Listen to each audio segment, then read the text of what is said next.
जीवन का सबसे बड़ा सत्य है मृत्यु, जिसे कोई टाल नहीं सकता है। जो मृत्युलोक में आया है उसे एक दिन अपने शरीर को छोड़कर जाना ही है। शरीर में मौजूद ऊर्जा, जिसे आत्मा कहते हैं, वह समाप्त नहीं होती, बस रूपांतरित होती रहती है। यह ऊर्जा जब शरीर से निकलती है तो यह कुहासे के समान होती है, जिसकी छवि उसी प्रकार होती है जिस शरीर से यह निकलती है। मृत्यु के कुछ समय तक आत्मा को अजबगजब अनुभव से गुजरना होता है, जो आत्मा के भी दुखद और कष्टकारी होती है। आत्मा शरीर से निकलकर कुछ देर तक अचेत अवस्था में रहती है। आत्मा को इस प्रकार का अनुभव होता है जैसे कठिन परिश्रम से थका हुआ मनुष्य गहरी निद्रा में होता है, लेकिन कुछ पल में यह अचेत से सचेत हो जाती है और उठकर खड़ी हो जाती है। जब व्यक्ति के शरीर से आत्मा निकलती है, उसे कुछ समय तक पता ही नहीं होता है कि वह शरीर से अलग है। वह उसी प्रकार व्यवहार करती है जैसे शरीर में रहते हुए उसका व्यवहार था।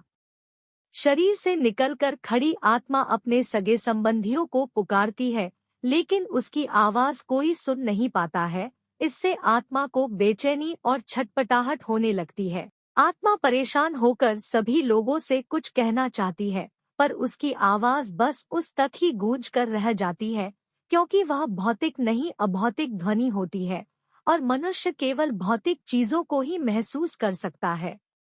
वर्षों तक शरीर में रहने से जो सांसारिक माया का आवरण आत्मा पर पड़ा होता है, उससे मोहवश आत्मा दुखी होकर कभी अपने मृत शरीर को तो कभी अपने संबंधियों को देखकर उनसे बात करना चाहती है, लेकिन उसका प्रयास विफल होता है।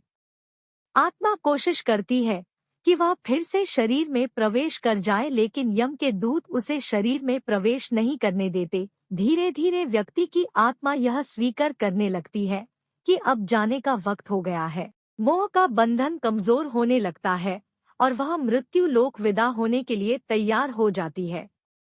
शरीर के मृत हो जाने पर आत्मा अपने परिजनों को रोते बिलखते देखकर दुखी होती है और खुद भी दुख से व्याकुल होकर रोती है, लेकिन उसके वश में कुछ नहीं होता। वह लाचार होकर सब कुछ देखने और अपने जीवन काल में किए कर्मों को याद करके दुखी होती है। यम के दूत आत्मा से कहते हैं कि चलो, अब यहाँ से चलने का समय आ गया है, और कर्मों के अनुसार उसे लेकर यममार्ग की ओर चल पड़ते हैं। कुछ ही समय में आत्मा मृत्युलोक की सीमा को पार कर एक ऐसे मार्ग में पहुंच जाती है जहां ना सूर्य की रोशनी होती है, ना चांद की चांदनी। उस लोक में हर जगह अंधेरा होता है। यहाँ आत्मा अपने कर्मों और इच्छाओं के अनुसार कुछ समय तक विश्राम करती है।